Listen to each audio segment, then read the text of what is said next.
va passer à la deuxième présentation. Donc, notre deuxième présentateur a un baccalauréat en physique. Il a aussi un diplôme d'ingénieur en génie nucléaire et un doctorat en acoustique. Il a aussi fondé All Waves Technology, dont il a même été le directeur pendant 3 ans. Enfin, aujourd'hui, il est spécialiste d'application et d'innovation chez Cloudy Solutions. Donc, il fait bien des choses, il aime faire des choses. On aime ça pour lui. Et aujourd'hui, il nous présente Propulsion électrique, un sujet chaud. On accueille Jérémy Mariotte. Merci.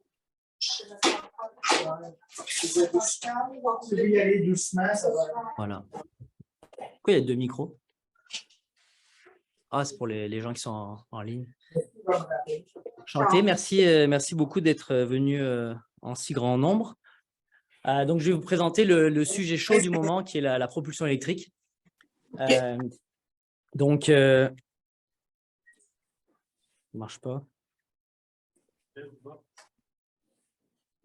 Ah, ok. Donc, on parle beaucoup de propulsion électrique ces derniers temps. Vous connaissez sûrement, vous avez entendu parler évidemment des voitures électriques. Il faut savoir que ça s'en vient un peu partout dans le domaine aéronaval, aérospatial. Il y a des avions électriques qui s'en viennent bientôt, des hélicoptères électriques, les drones électriques, bon, ça existe déjà. Il faut savoir que aussi les batteries qui sont principalement utilisées en fait dans le domaine de la propulsion électrique, ce sont les batteries lithium-ion. Et l'enjeu de ces batteries, c'est que c'est des batteries qui vont avoir tendance à chauffer quand elles vont être utilisées en fait à des puissances élevées, en fait, tout le temps, mais surtout quand elles vont être utilisées à des puissances élevées. Donc, soit en décharge, c'est-à-dire quand on veut des accélérations importantes, ou soit en charge quand on veut, par exemple, de la recharge rapide. Et ça peut poser des problèmes, comme on voit en termes de sécurité. Pour ceux qui sont français ou qui suivent l'actualité française, vous avez peut-être vu les bus à Paris de la RATP qui ont arrêté de fonctionner parce qu'il y en a 2 qui ont pris feu au mois d'avril. Il y a aussi des bus ici à Montréal, des bus électriques qui ont été mis à l'arrêt parce qu'il y avait des problèmes d'échauffement dans les batteries. Donc, puis il y a aussi ces choses dramatiques qui arrivent sur la route. On ne voit pas souvent ici, mais ça peut arriver. Il y a aussi un problème de performance. Donc, comme je l'ai dit, quand on veut des fortes accélérations ou de la recharge rapide, ça va chauffer et ça peut créer des problèmes d'échauffement. Il y a le prix aussi. Aujourd'hui, les constructeurs automobiles, ce qu'ils font, c'est qu'en fait, ils surdesignent leur batterie pack à l'intérieur des véhicules parce qu'ils savent que les cellules vont vieillir, justement en raison de l'échauffement notamment. Et donc, l'idée, c'est que si on arrive à mieux contrôler en fait la thermique des cellules, on va pouvoir éventuellement réduire la quantité de cellules qui vont être à l'intérieur de la voiture et donc au final, réduire le prix du véhicule. C'est à peu près un tiers du prix du véhicule, la batterie d'un véhicule électrique. Et enfin, l'autonomie. Ceux qui ont des voitures électriques se sont rendus compte que l'hiver, au Québec, on fait à peu près 2 fois moins de kilomètres que l'été. Donc, ça, c'est aussi un problème. Tout ça, c'est des freins, en fait, à l'adoption du véhicule électrique pour les gens. Donc, sécurité, prix, performance, etc. Donc, concrètement, comment c'est fait, en fait, un module de batterie? Donc, bon, là, j'ai enlevé quelques éléments, mais en gros, il faut juste se rappeler qu'il y a un boîtier, des cellules. Donc, les cellules, c'est vraiment là-dedans qu'il y a la chimie, puis c'est comme des piles, en fait, c'est ce qu'on appelle des batteries, c'est comme ce qu'on met dans nos bébés électroniques. Et un système de gestion de la batterie qui est en fait une carte électronique qui va en fait gérer des capteurs. Donc, on va mesurer les températures. Puis, si on voit que les cellules chauffent trop, là, on va diminuer la performance parce qu'on sait que si on demande encore des accélérations, ça va chauffer trop. Puis là, ça risque d'exploser, de prendre feu, etc. Là, ce que je n'ai pas mis dans ce dessin-là, c'est qu'on peut avoir des systèmes de gestion externe. Je vais rentrer un peu plus dans le détail. Donc, c'est des systèmes qui permettent justement de refroidir les batteries ou de les réchauffer au besoin. Donc, si on regarde en fait les cellules, les petits cylindres qu'on a vus, elles sont un peu comme le corps humain. Elles fonctionnent bien entre à peu près 15 degrés et 40 degrés. Donc, ça, c'est la plage de température dans laquelle on va vouloir les garder tout le temps. Puis, si on s'éloigne un petit peu de cette plage de température, ce qu'on va voir, c'est un vieillissement accéléré. Donc, les cellules, en fait, la capacité des cellules va avoir tendance à diminuer avec le temps. On a tous fait l'expérience, par exemple, avec les smartphones. Un an après, on voit qu'il faut le charger plus souvent parce que la capacité diminue en fait avec le temps. Puis ça, c'est un phénomène qui a tendance à s'accélérer si, en plus de ça, on les fait fonctionner à des températures très faibles ou à des températures très hautes. Donc, typiquement, quand on s'éloigne en dessous de 15 degrés ou au-dessus de 40 degrés. Si on s'éloigne encore, en fait, dans les températures plus basses, ben là, on va avoir les électrolytes qui sont à l'intérieur de la batterie qui vont se mettre à geler. Donc, ça va juste plus fonctionner. Puis là, si on va dans les températures élevées, ben, comme on a vu, là, on commence à avoir on est dans la plage d'opération qui est dangereuse. Je ne sais pas s'il y en a qui ont déjà laissé leur laptop dans un sac allumé et puis ont vu la batterie gonfler, ou ça peut arriver aussi dans les smartphones. Ben, ça, c'est en fait la batterie qui prend de l'expansion parce qu'elle chauffe trop. Donc, il y a des phénomènes qui se créent à l'intérieur. Puis, justement, ces types de cellules qu'on utilise dans les appareils électroniques, ils ont tendance à gonfler pour éviter justement qu'ils explosent. Mais les cellules qui sont rigides, qui sont utilisées dans les domaines automobiles, elles ne peuvent pas gonfler, donc elles vont avoir plus tendance à prendre feu ou à exploser. Donc, c'est vraiment important de garder les cellules dans la bonne plage de température. Typiquement, dans les applications qui requièrent de la puissance, comme les véhicules, on peut utiliser différentes stratégies pour refroidir les cellules. Donc, la stratégie la moins coûteuse, c'est le refroidissement à l'air. C'est-à-dire, en gros, on fait juste passer de l'air avec un ventilateur, éventuellement de l'air froid. Donc, on va peut-être refroidir l'air puis le faire passer dans un ventilateur entre les cellules. Ça, c'est la technique la moins performante, on va dire. Ensuite, il y a les techniques de refroidissement liquide. Donc, refroidissement liquide par le côté des cellules. Ça, c'est typiquement ce qui est utilisé dans les Tesla. Ça a des bonnes performances, mais ça coûte aussi plus cher. Et le refroidissement liquide par le dessous des cellules. Donc, c'est une autre stratégie qui est utilisée. Puis les refroidissements liquides, c'est quelque chose qui coûte cher parce que on fait passer un fluide. On va devoir ajouter des compresseurs, des pompes donc pour refroidir, pour faire circuler le fluide. Ça va ajouter aussi du poids, parce qu'il y a comme une centaine de litres de fluide à faire passer aussi. Donc, la compagnie pour laquelle je travaille, donc qui est Calogy Solutions, c'est une start-up en fait, qui est ici à Sherbrooke, qui est issue d'une spin-off en fait, de l'Université de Sherbrooke. Donc, je ne sais pas s'il y en a qui connaissent le professeur Luc Fréchette. C'est un des fondateurs de cette start-up. Puis, en fait, on développe un nouveau système de gestion thermique pour les batteries. Là, j'ai une petite animation qui a chié en bas. Mais... donc, c'est un système qu'on appelle Unity.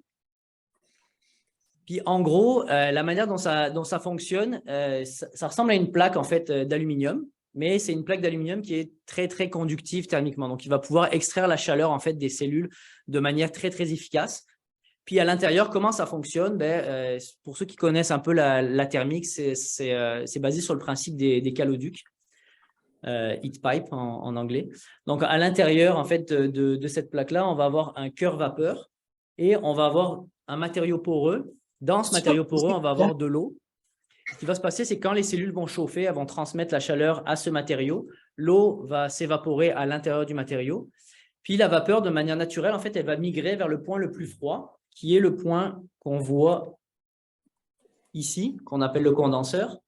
Et ici, en fait, on va mettre un radiateur et un ventilateur qui va pouvoir permettre en fait, d'extraire la chaleur du système. Puis l'eau, de manière naturelle, elle va se recondenser liquide.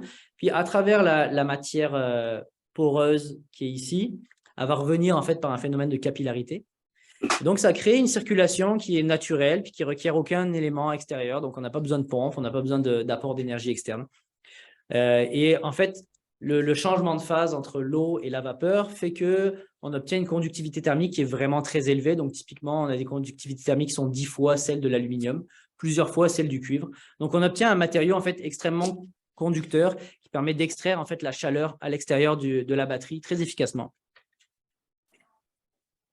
Donc, ça, c'est un module de batterie qu'on a fabriqué dans notre compagnie, dans lequel on intègre en fait, directement la gestion thermique. Donc là, on voit les cellules. Donc, comme je vous dis, là, on a le système de gestion thermique.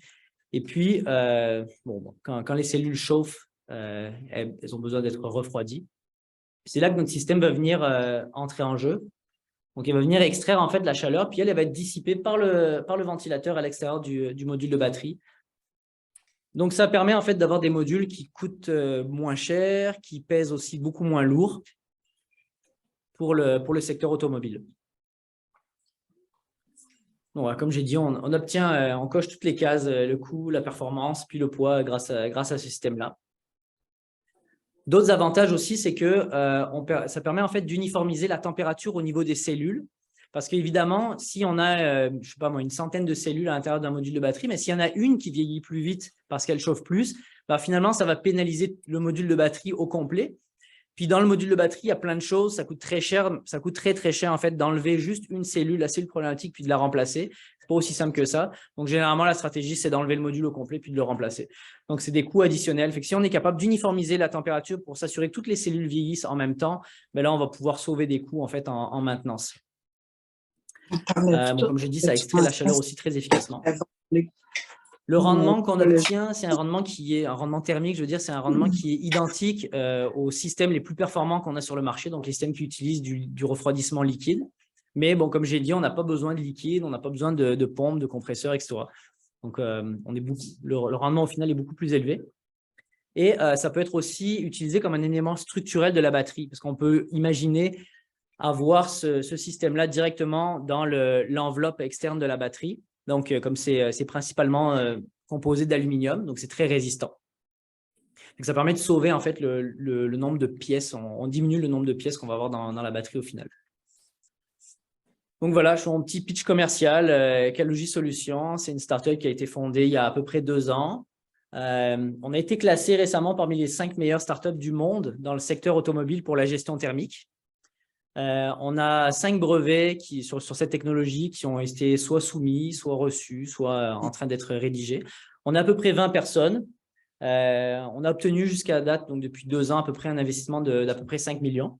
Puis on travaille sur des projets vraiment le fun, comme des skidoo ou des spiders électriques, ou même on est impliqué dans plusieurs projets dans le domaine aérospatial pour des avions en propulsion électrique.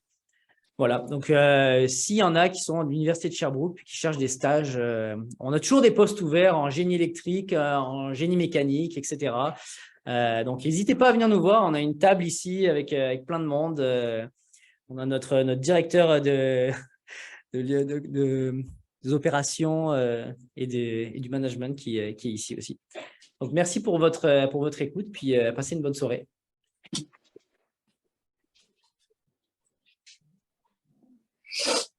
Donc, encore une fois, si vous avez une question, vous pouvez ouvrir le micro pour les poser.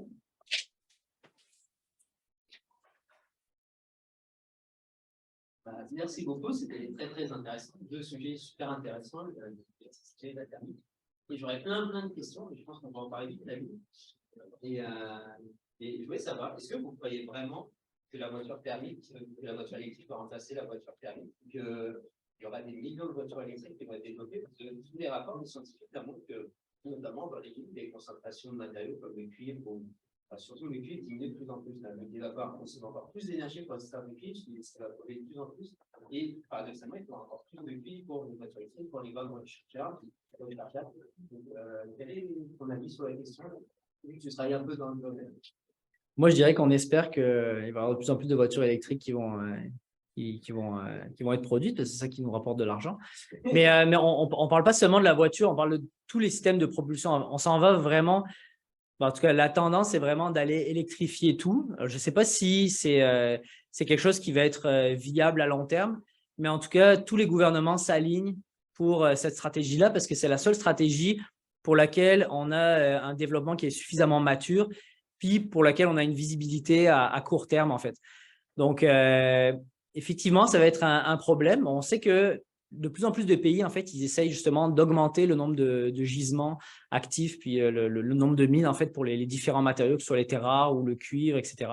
Fait que je n'ai pas vraiment de réponse à ta question, malheureusement, mais j'espère bien qu'on va trouver du cuivre encore plus, puis d'autres matériaux aussi. Merci beaucoup.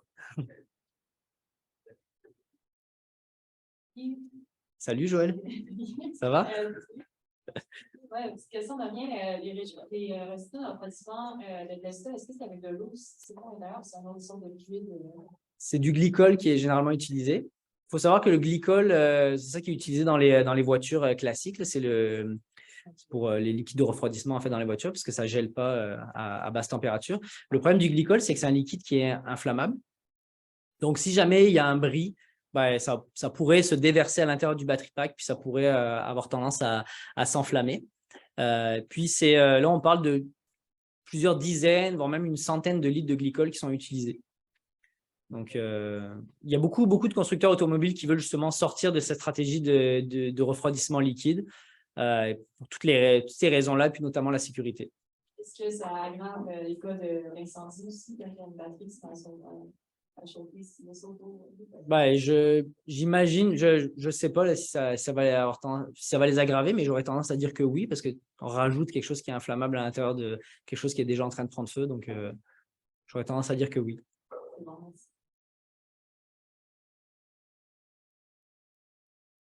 Bonjour. Bonjour.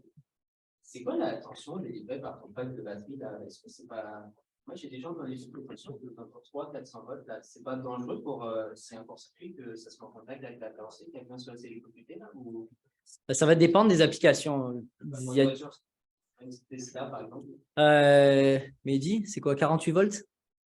Tesla, c'est 400 volts. 400 volts, ouais. C'est pas dangereux. C'est isolé l'équipement. Il n'y a pas de contact électrique. Le métallique est comme isolé, mais ne peut pas boucher. C'est déjà isolé en fait. Ouais. L'isolation est sûre. Il y a des certifications très élevées à obtenir pour pouvoir mettre sur le marché un module de batterie qui va être implanté dans une voiture électrique parce que, comme tu dis, il y a des gros enjeux de sécurité. Donc, les requis pour pouvoir mettre un module de batterie sur le marché sont vraiment stricts. Fait que tout ce qui est isolation, il y a besoin de plusieurs couches d'isolant, par exemple, entre les cellules et l'enveloppe externe si elle est en métal ou entre toutes les parties métalliques, justement, pour éviter qu'il y ait des courts-circuits dans le module de batterie. Merci. J'ai une question un peu plus technique. Comme cela, nos batteries seraient de l'acide à l'intérieur d'un coque, mais si c'est les batteries solides, c'est un peu une question mais si c'est une batterie solide, est-ce que le système ne devrait pas un peu plus aussi? Effectivement, les batteries qu'on appelle solid state, c'est un de nos gros concurrents parce qu'elles ont tendance à moins chauffer ou au moins à tenir plus haut en température. Mais ce n'est pas des batteries qui sont encore, on va dire, à un niveau de maturité technologique suffisamment élevé pour être comme un produit commercial vraiment répandu. Effectivement, c'est quelque chose qui s'en vient, mais on a encore quelques années devant nous, avant encore des batteries au lithium, avant que les batteries solid state prennent de l'ampleur. Puis même quand elles vont prendre de l'ampleur, il y aura plein d'applications pour lesquelles les batteries lithium seront encore plus avantageuses en fait. Mais oui, c'est clairement une technologie qui s'en vient puis qui va probablement prendre de l'ampleur. Merci. D'ailleurs, il y a une compagnie, je crois que c'est à Boucherville, qui font des batteries, sais-tu? Blue truc là. Hein? Je sais pas. Ouais, je crois qu'à Boucherville, il y a une compagnie ils en vendent en fait des batteries solid state. Bonsoir. Bonsoir. Moi, je me demandais, en fait, est-ce que vos technologies sont déjà dans les produits qui sont vendus dans le public? Je ne sais pas si vous pouvez en parler, mais c'est une question qui me posait par rapport à votre startup. Ben, on a alors la première version de notre plaque Unity. Elle est déjà en test en fait dans plusieurs véhicules. Il y a notamment des véhicules qui sont utilisés par la STS à Montréal qui utilisent en fait notre technologie. C'est comme on vend des prototypes en fait qui sont en période de test, mais on a aussi des versions finales qu'on commence à vendre à des clients. Puis à l'interne, on est en train de développer une nouvelle version qui sera beaucoup plus performante, puis qu'on va fabriquer ici à Sherbrooke. Donc, on est en train de mettre en place une chaîne de production ici à Sherbrooke. Donc, cette nouvelle version n'est pas encore vendue, mais est en période de test chez nous.